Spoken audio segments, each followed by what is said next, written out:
Subscribe to our YouTube channel and press the bell icon to get the latest updates.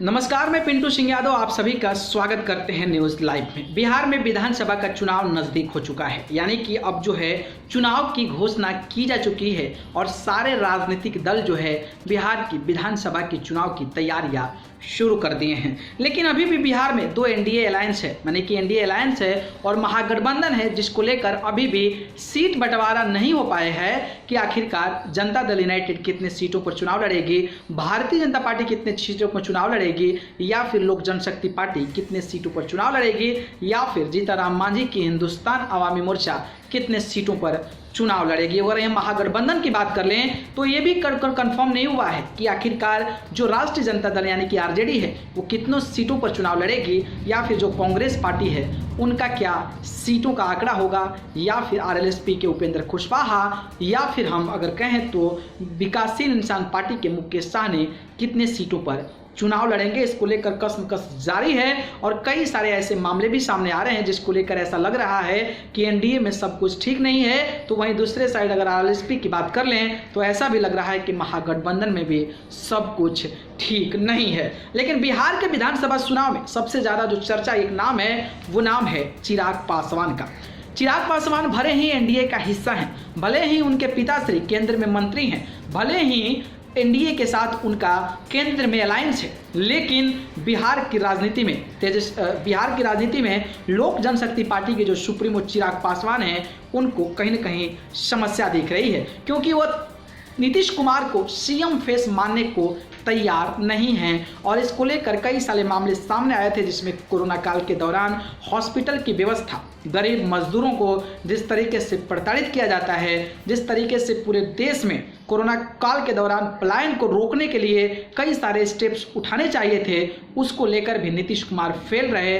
बाढ़ में कई सारे पीड़ित मर गए, कई सारे पीड़ितों को जो है मुहैया सेवा प्रदान नहीं किया गया। इसको लेकर लगातार जो है चिराग पासवान नीतीश कुमार पर हमलावर होते नजर आते हैं। तो ऐसा कहा जा रहा है कि एनडीए में रहते हुए आखिरकार चिराग पासवान ऐसा क्यों कर रहे हैं। कई सारे लोग कहते हैं कि चुनावी समीकरण यानी कि चुनाव की जो सीट्स हैं उसको ज़्यादा से ज़्यादा पाने के लिए इस प्रकार के समीकरण बनाए जा रहे हैं। तो वहीं जो है चिराग पासवान अपने आप को एक बिहार में बड़ा चेहरा के तौर पर माने जाने के लिए इस प्रकार के दबाव बनाने की कोशिश कर रहे हैं। लेकिन अब तो चुनाव आ गया है, अब चुनाव आ गया है तो फैसला तो लेना पड़ेगा कि आखिरकार हमें एनडीए के साथ ही चुनाव लड़ना है या फिर हमें अकेले ही मैदान में चुनाव लड़ना है। वैसे अगर हम बात करें तो चिराग पासवान ऑलरेडी ये कह चुके हैं कि 143 विधानसभा सीटों पर लोक जनशक्ति पार्टी जो है वो चुनाव लड़ेगी, और ऐसा कयास लगाए जा रहे हैं कि अब जो है चिराग पासवान यानी कि एनडीए अलायंस में चिराग पासवान जो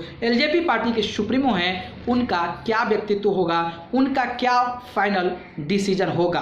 तो वो एनडीए के साथ तो चुनाव लड़ेंगे, लेकिन एनडीए के सामने कुछ शर्त रख दी है। अगर उस शर्त को भारतीय जनता पार्टी, जनता दल यूनाइटेड अगर स्वीकार कर लेती है तो फिर एलजेपी एनडीए अलायंस के साथ चुनाव लड़ेगी, नहीं तो फिर वो अकेले ही मैदान में उतर जाएगी। और ऐसा भी कहा जा रहा है कि जीतनराम मांझी की पार्टी जो हिंदुस्तान आवामी मोर्चा है या फिर जनता दल यूनाइटेड जो नीतीश कुमार की पार्टी है, उन कैंडिडेट के खिलाफ जो है एलजेपी अपने कैंडिडेट को उतार सकती है। तो जो चिराग पासवान है वो एनडीए के सामने 2 पॉइंट्स रखे हैं, और उस पॉइंट्स को अगर एक्सेप्ट कर लेती है भारतीय जनता पार्टी तो फिर एनडीए के साथ चुनाव लड़ेंगे। जी हाँ, अगर हम चिराग पासवान की बात करें तो उनका ये कहना है कि हमें जो है बिहार का 33 विधानसभा यानी कि 33 विधानसभा सीट दे दीजिए। इसके अलावा 12 एमएलसी जो स्टेट के गवर्नर के द्वारा सेलेक्ट किए जाते हैं, उन 12 एमएलसी में से हमें 2 एमएलसी जो है राज्यपाल के कोटे से दे दिया जाए। इसके बाद यूपी में अगले अक्टूबर मंथ के लास्ट में राज्यसभा का चुनाव होने वाला है, तो वहाँ भी एक राज्यसभा सांसद एलजेपी के कोटे से दिया जाए। मतलब उन्होंने बीजेपी के सामने ये प्रस्ताव रखा है कि 33 सीट जो है बिहार के विधानसभा चुनाव में चाहिए। इसके अलावा 12 एमएलसी में से जो राज्यपाल के द्वारा मनोनीत होते हैं उसमें से 2 एमएलसी एलजेपी का होना चाहिए।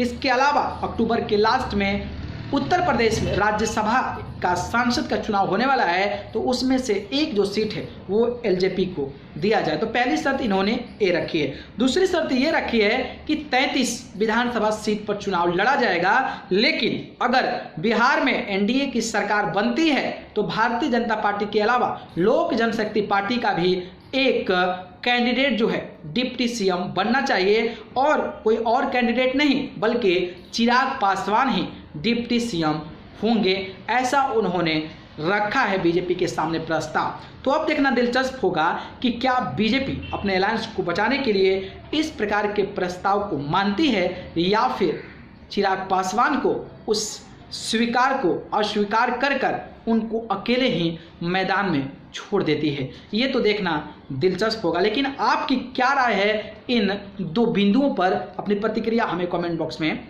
जरूर बताइए। अगर ये वीडियो पसंद आया हो तो इसको लाइक कमेंट शेयर कीजिए, और चैनल को पसंद करते हैं तो सब्सक्राइब कर जरूर जुड़ जाइए। आप सभी को बहुत बहुत धन्यवाद। नमस्कार।